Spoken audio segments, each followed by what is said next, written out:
Bismillahirrahmanirrahim. Alhamdulillahirabbil alamin. Hamdan katsiran thayyiban mubarakan fi kama yuhibbu rabbuna wa yardah. Asyhadu an la ilaha illallah wahdahu la syarika lah iqraran bihi wa tauhida. Wa asyhadu anna Muhammadan abduhu wa rasuluh. Sallallahu alaihi wa ala alihi wa sallama tasliman katsira. Amma ba'd. فنصدق الحديث كتاب الله وخير الهدي هدي محمد صلى الله عليه وعلى آله وسلم شر الأمور محدثاتها فإن كل محدثة بدعة وكل بدعة ضلالة وكل ضلالة في النار. Kaum muslimin dan muslimat yang dimuliakan oleh Allah Subhanahu wa taala, alhamdulillah di kesempatan ini kembali kita melanjutkan kajian kita dengan membahas kitab Al-Qawaidul Arba' karya Syekhul Islam Muhammad Ibn Abdul Wahhab rahimahullahu ta'ala.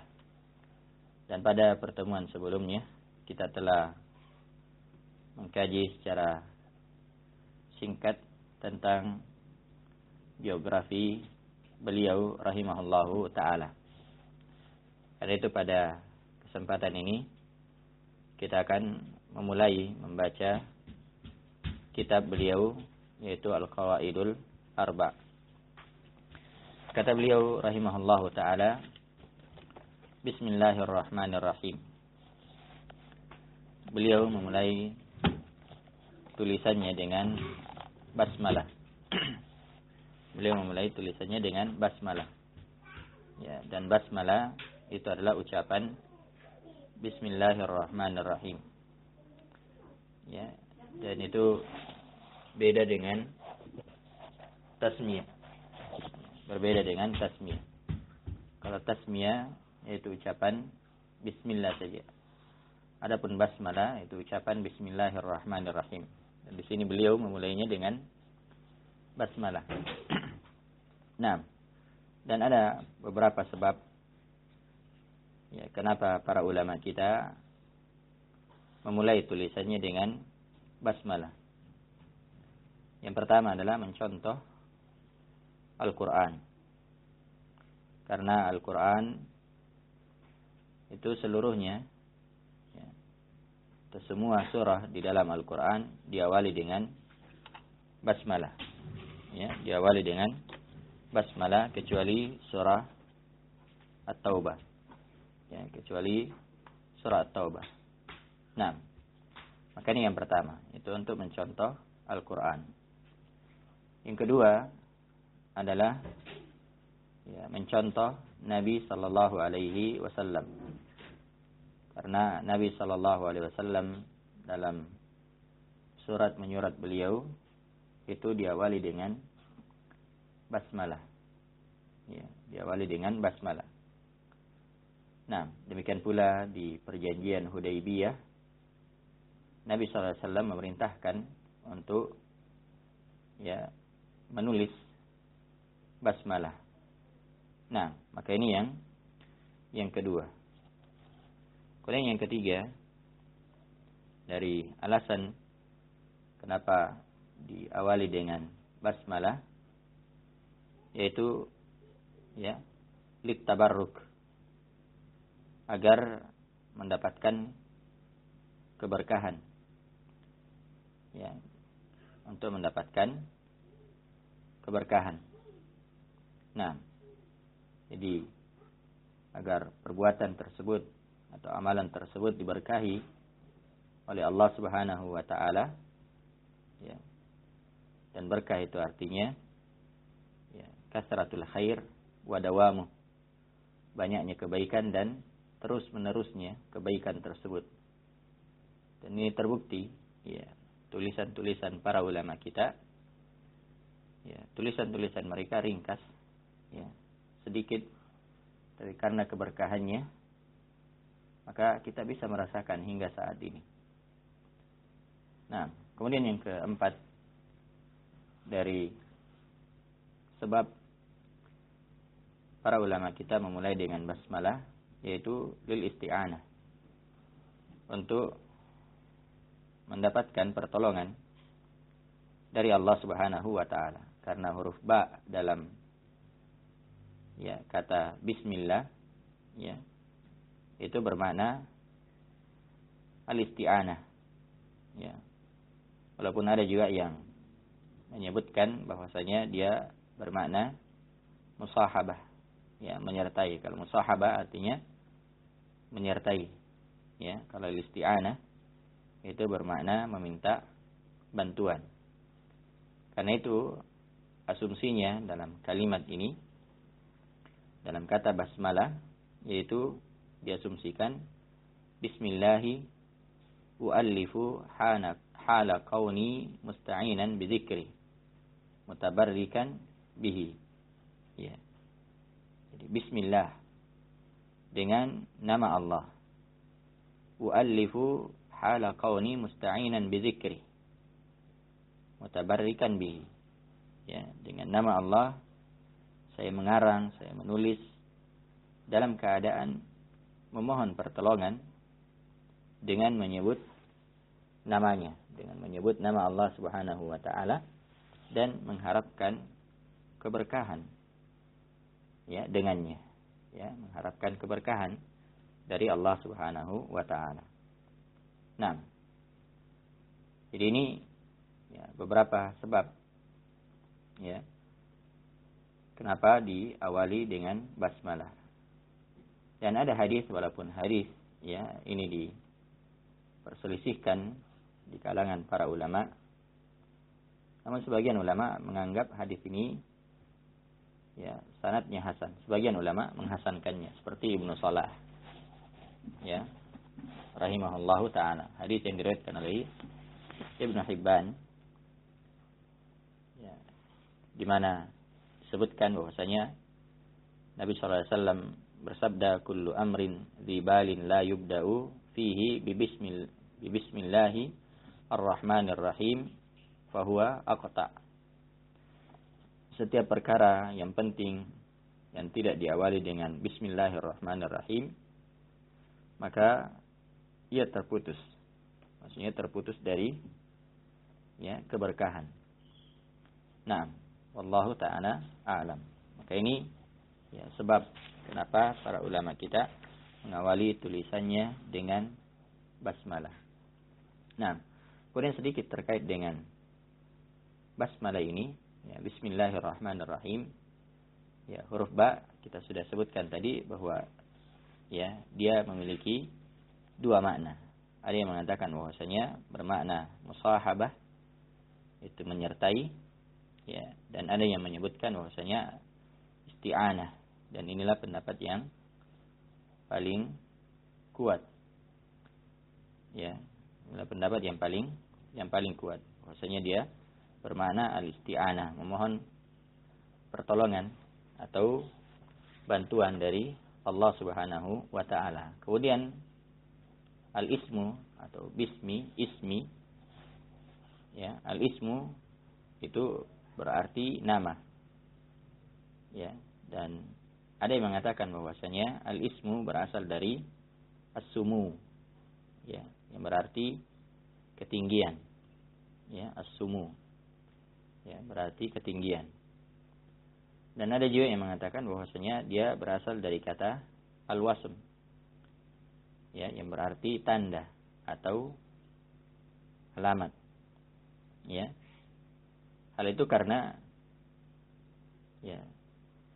segala yang diberi nama maka dia akan dikenal dan dia akan ditandai dengan namanya tersebut. Misalnya kita manusia, kalau tidak ada namanya maka dia tidak akan dikenal. Tapi dengan nama tersebut maka dia dikenal. Jadi dengan nama tersebut dia menjadi tanda baginya, alamat bagi dirinya.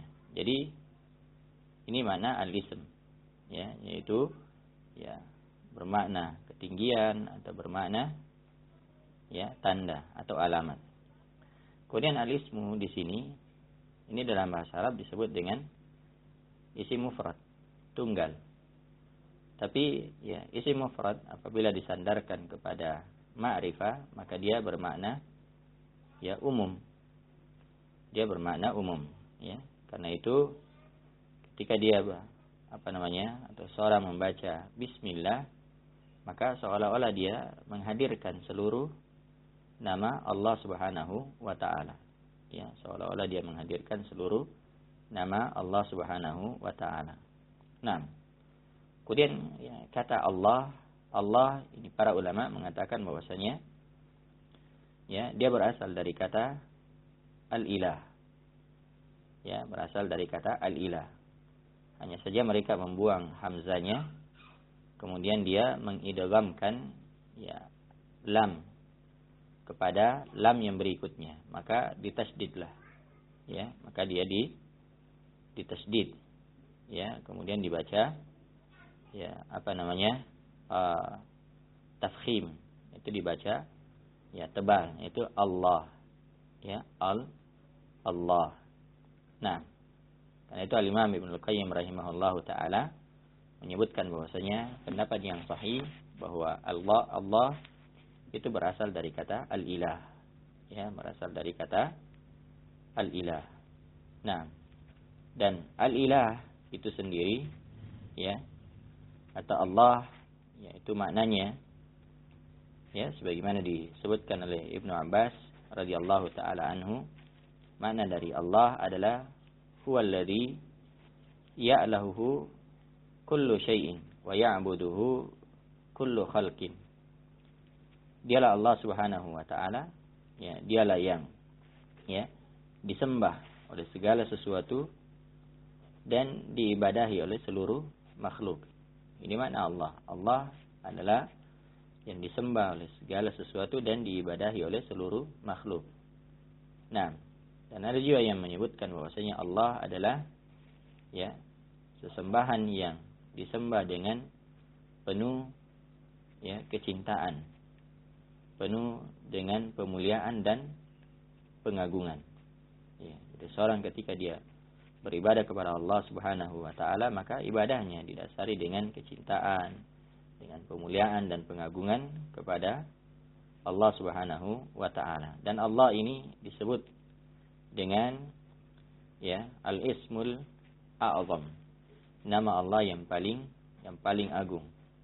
Karena itu semua ya nama-nama yang lain semuanya kembali kepada Allah Subhanahu wa taala. Seperti Ar-Rahman kembali kepada Allah, Ar-Rahim, Ar-Razzaq, Al-Ghaffar dan selainnya dari nama-nama Allah semuanya kembali kepada Allah Subhanahu, kepada nama Allah, ya, kembali kepada nama Allah. Nah, jadi ini ya terkait dengan nama Allah. Ya, kemudian ya Ar-Rahman. Ya.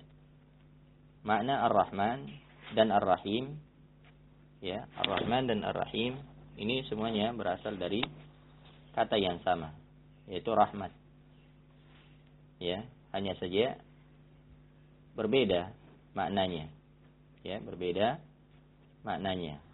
Nah, dari sisi bangunan itu kata Rahman lebih banyak hurufnya dibandingkan dengan Rahim.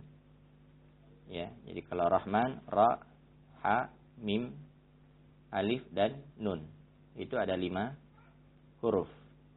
Ya, ada 5 huruf. Ra, ha, mim, alif dan nun. Sementara Rahim itu huruf ra, ha, ya dan mim, hanya 4 huruf. Ya, hanya 4 huruf. Dan di dalam kaidah bahasa bahwa ya, ziyadatul mabna tadullu ala ziyadatil ma'na. Ya.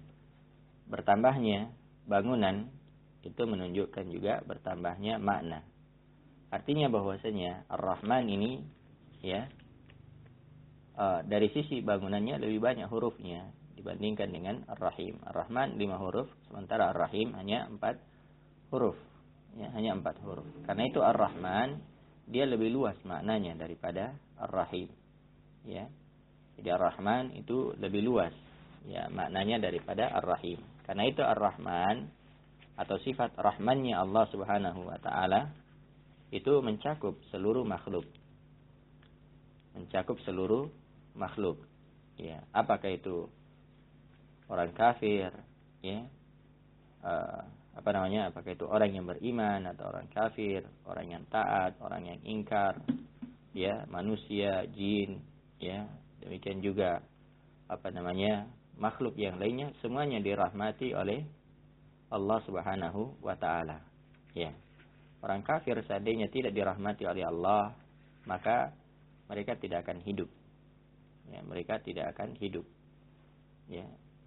Seluruh makhluk, ya, seandainya tidak dirahmati oleh Allah Subhanahu wa taala, maka ya, mereka tidak akan hidup.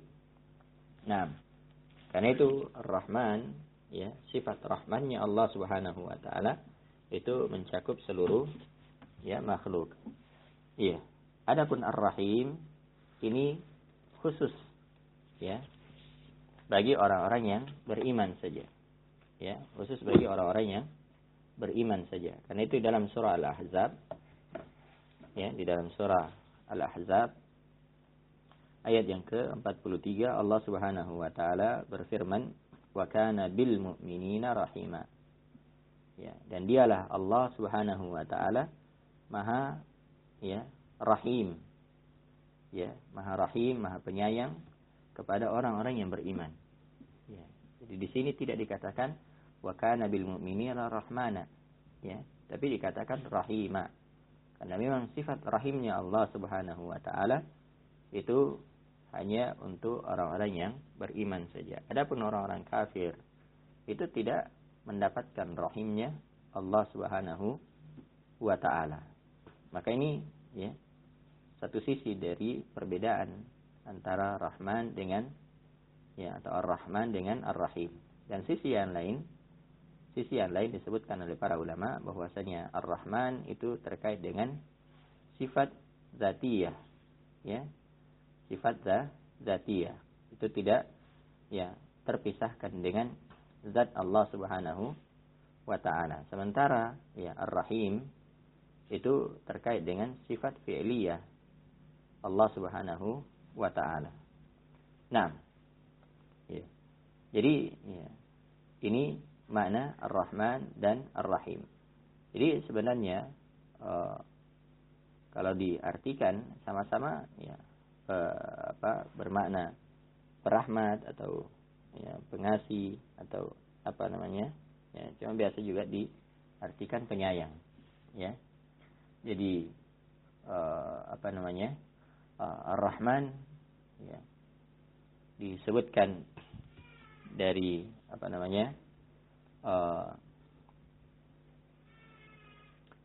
Al-Imam